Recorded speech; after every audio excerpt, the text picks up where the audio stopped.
Something incredibly disturbing has come to my attention involving the world's oldest, largest, and arguably the most mysterious structure in all of human history. In fact, what I recently learned is almost unbelievable. Now, let me first say that I imagine by now that we are all familiar with the truly extraordinary site of Göbekli Tepe located in Turkey. Dated at approximately 11,600 years old, it is by far the oldest megalithic site found anywhere on Earth. In fact, it's nearly 7,000 years older than the already mysterious site of Stonehenge. And not only that, Göbekli Tepe is a whopping 50 times larger than Stonehenge itself, as it covers an area of approximately 22 acres. In fact, to put its size into perspective, that's equivalent to 90 football fields combined. And besides the fact that it is the oldest, largest megalithic site on Earth, it is arguably the most mysterious, as it is the very definition of prehistoric, in that we have absolutely no idea who built it, how, or even precisely when. All we know is that it was buried approximately 11,600 years ago, and possibly intentionally, leading many to theorize that it could be a time capsule of some kind. And based on everything that we were taught in school about the emergence of civilization out of Mesopotamia around 6,000 years ago, the discovery of Göbekli Tepe in 1995 totally upended the conventional view of the rise of human civilization, as prior to its discovery, historians would have said that something this old and sophisticated couldn't possibly exist. However, the mystery does not stop there, as this site is comprised of an estimated 200 sophisticated T-shaped pillars, a vast majority of which are still buried underground, but have been identified through the use of ground-penetrating radar. Many of these pillars reach heights of nearly 20 feet tall, in some way as much as 10 metric tons, or just over 22,000 pounds apiece. And notice the 3D carvings of animals and other various depictions on these pillars. In other words, this was carved with the highest level of difficulty possible, as it would be far easier to etch a depiction into stone rather than carve around the stone to shape a 3D object. Make no mistake, this is not some primitive attempt by cavemen to play with rocks, and it could not be more clear that vast planning, logistics, and high levels of ingenuity went into creating this enormous project. Again, the largest of its kind on Earth. So again, who created this, how, and just as importantly, why?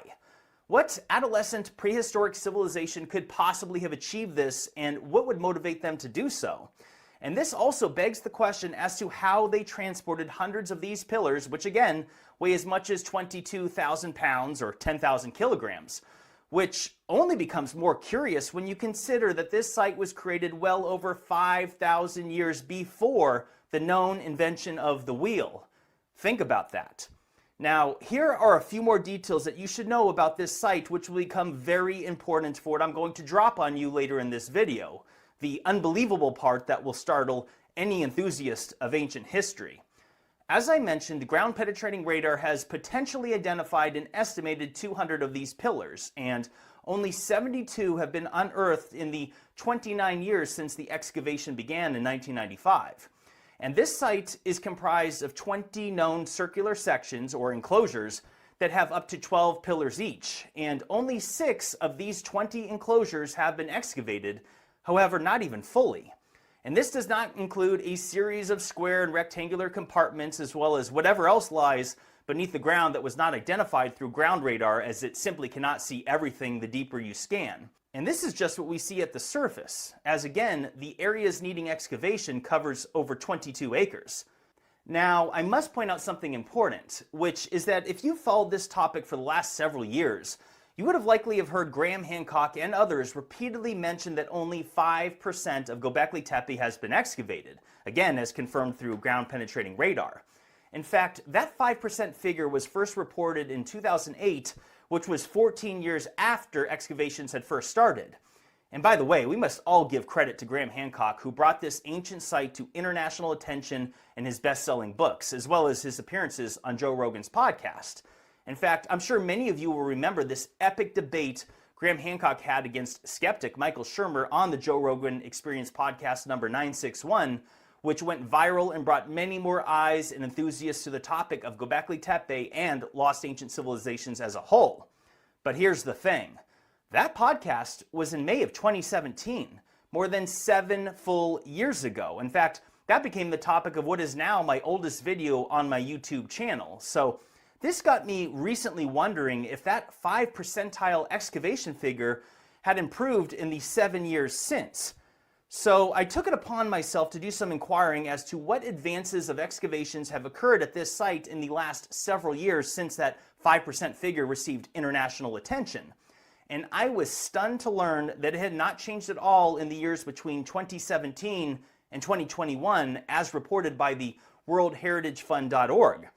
However, 2021 is 3 years ago now, so I searched further and found a 2023 article that included a quote by a professional guide that works at Gobekli Tepe, and she stated that the estimate was still only at 5%. How is it possible that no measurable advances to this dig have been made? I mean, excavations began 29 years ago, nearly a third of a century. So why are we still at 5%, and what is the holdup? And this is where things start to get bizarre. While doing my investigations into this matter, author Hugh Newman, who recently visited Gobekli Tepe and corroborated the same thing involving that 5% figure, well, he also said something that stood out to me, where he stated that in the context of future large-scale excavations at Gobekli Tepe, the consensus was that that site might be left for, and I quote, future generations, as there would be more focus placed on excavations at the neighboring site of Karen Tepe, which, by the way, is an incredible site in itself. But wait a second, what do you mean Gobekli Tepe will be left for future generations? That statement took me aback, so I took it upon myself to look into his claims on the matter and was blown away at what I found. The powers that be have chosen to pass on the full excavations to future generations and have chosen to focus on preserving the site and establishing tourism infrastructure there. So upon learning that, this led me down the path of trying to figure out who exactly manages and funds the site of Gobekli Tepe and who are the key decision makers deciding what happens at this site, which led me to the Dogus Group, which is one of the largest private sector conglomerates in Turkey, with a portfolio of some 250 companies in 7 different industries, including tourism, which is how I came to learn that a 20-year partnership deal was established back in 2016 that enabled the Dogus Group to oversee excavations and tourism management at Gobekli Tepe. And more specifically, this partnership facilitated that the Turkish Ministry of Culture and Tourism will enable the Dogus Group to become the sole partner of this Neolithic site, which includes, and I quote, a generous donation for the ongoing excavations at this site, a sum of $15 million. So real quick, just to clarify, any talk of funding being an issue for the holdup in excavations at Gobekli Tepe is simply not true. That has nothing to do with it. The Dogus Group has no shortage of money, and to be clear, funding was never said to be an issue in slowing the excavation process at this site. So funding aside, the part that I'm going to show you now is the part that's not only disturbing, but practically unbelievable, yet it's managed to hide in plain sight for the last few years. The 20-year partnership was done by members of the World Economic Forum back in 2018. Yes, you read that right. The tentacles of the WEF has seemingly infiltrated the world's oldest and most mysterious structure in all of human history. In fact, the chairman and CEO of the Dogus Group is a Turkish billionaire by the name of Ferit, who is a longtime member of the World Economic Forum. And not only that, he's on the Forbes list of top billionaires in the world. And this 20-year partnership deal involving Gobekli Tepe was literally announced at the annual World Economic Forum meeting in Davos, Switzerland. They even had an ice sculpture of Gobekli Tepe carved outside the meeting itself. I mean, you can't make this up. But how on earth have I never heard of this before? I suppose that since it was back in 2016, few were talking about the WEF at that time, as it wasn't until just the last few years that they've received so much global attention. Certainly, much has changed in just the last 4 years alone, as I'm sure many of you have noticed. And although I imagine that most of you have heard of Klaus Schwab and the World Economic Forum by now, but if you haven't, you will certainly want to inform yourself. And I am not going to get into specific details about that organization in this video. I'll refer you to the comment section for that, as I'm sure others here will help explain exactly who these people are, what they've done, and what their goals are for the future of global civilization. But this is where the Agenda 2030 and the "you will own nothing and be happy" comes from. And yes, that's a real quote by Klaus Schwab, the head of the WEF, or at least former head. And in fact, I'm sure you've probably heard or seen memes saying that you will eat the bugs. Well, the WEF is what they're referring to. So I suppose right about now, it's reasonable to ask, why on earth is the World Economic Forum and their members even associated with management and excavations at Göbekli Tepe? Now, when Ferit Sahenk gave a speech in 2016 at that WEF meeting to announce the 20-year partnership, he said, and I quote, "We have placed the Turkish treasure at the heart of the World Economic Forum because I want the whole world to know about it. Göbekli Tepe, a common value of humanity, is our 0 point in time," referring to it being the earliest known structure of human civilization. And he went on to say, "Now, as we stand on the precipice of a fourth industrial revolution, in a time of great global change, the time is right to collaborate once again." Interesting. And again, that was way back in the beginning of 2016. So let me now share with you what has taken place in the 8 years since, as I am getting to what is arguably the most important part of this video, and something that will surely disturb all of us. As was described in their agenda, the first steps involved in the 20-year partnership was setting up the infrastructure for tourism and preservation, which included protective roofs in order to prevent weather and the elements from affecting this now exposed site. However, notice that the very foundation and support beams of this roof is comprised of, what it's comprised of is literally stabbing into the ruins itself. But more than that, notice in these various images, including different angles around the site, clearly show that the permanent viewing platform is not only obstructing the view of different parts of the site, which is a bit ironic, but more importantly, it is quite literally impeding the site from being fully excavated, as it's sitting directly on top of portions of the site that have not yet been dug. In fact, observe the walkway that surrounds the entire area, and notice that it's covering areas which still contain buried ruins, which we know from previous use of ground penetrating radar scans. And by the way, here's a question. When exactly were these two orchards of trees, which are located in the midst of ruins of Göbekli Tepe, when were they planted? Because I found an aerial photograph from 2004, and as you can see, these two sets of orchards were not there at this time as compared to a more recent photo. Do any ancient ruins lie underneath these orchards? I mean, that is a sincere question, as I do not know if that is the case or not. However, considering we're talking about a total excavation area that's as large as 90 football fields, it would seem that these two sets of roofs and walkways that surround them clearly only make up a small fraction of that 22 acres. And speaking of walkways, it's worth mentioning that there are a total of 900 meters of walkways that were constructed here after this partnership began. And not to mention the roads that were literally built on top of, and in fact, even destroyed ruins at this site. And get this, the wife of the late archaeologist Klaus Schmidt, who was the prestigious German professor who first began excavations at Göbekli Tepe until he unfortunately passed away in 2014, but his widow was an archaeologist herself, and she was invited to tour the new facilities at Göbekli Tepe in 2018. And what she witnessed upset her deeply and ended up garnering worldwide outrage when it was reported. When Mrs. Schmidt visited Göbekli Tepe, she was mortified to see that the use of heavy equipment and asphalt roads and concrete sidewalks had destroyed parts of this ancient site.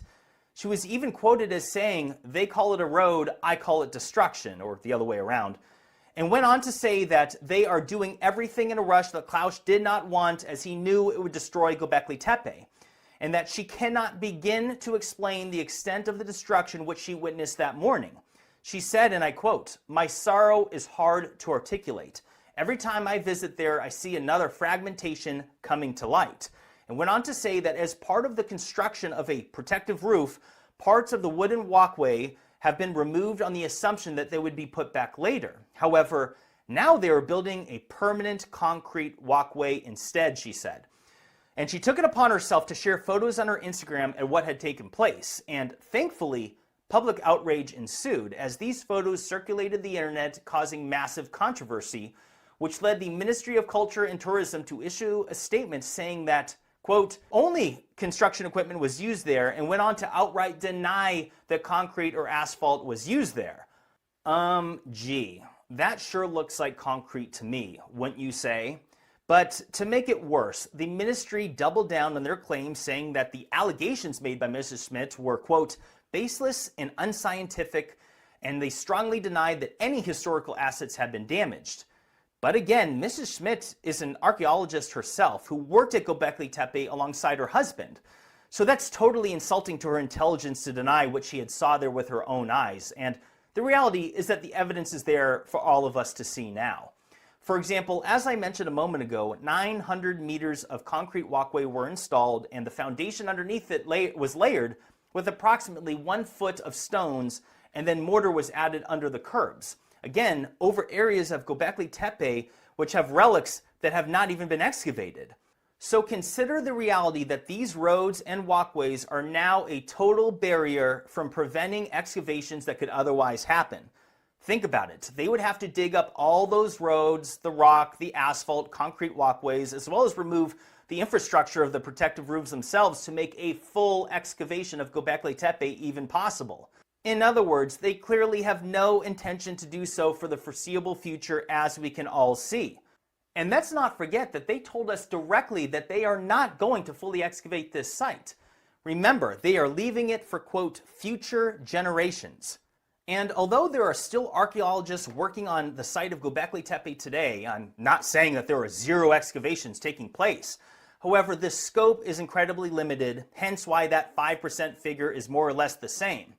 The reality is that any meaningful, large-scale dig of the remaining 14 circular enclosures that hold up a majority of the potentially 128 remaining pillars that remain hidden underground is currently at an indefinite standstill. Let that sink in.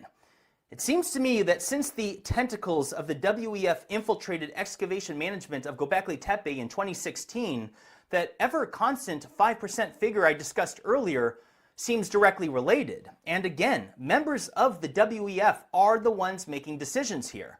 If they wanted to dig it up, they would. They could move the viewing platforms further away. They could do anything they want. They have literally billions of dollars at their disposal and the decision-making power along with it.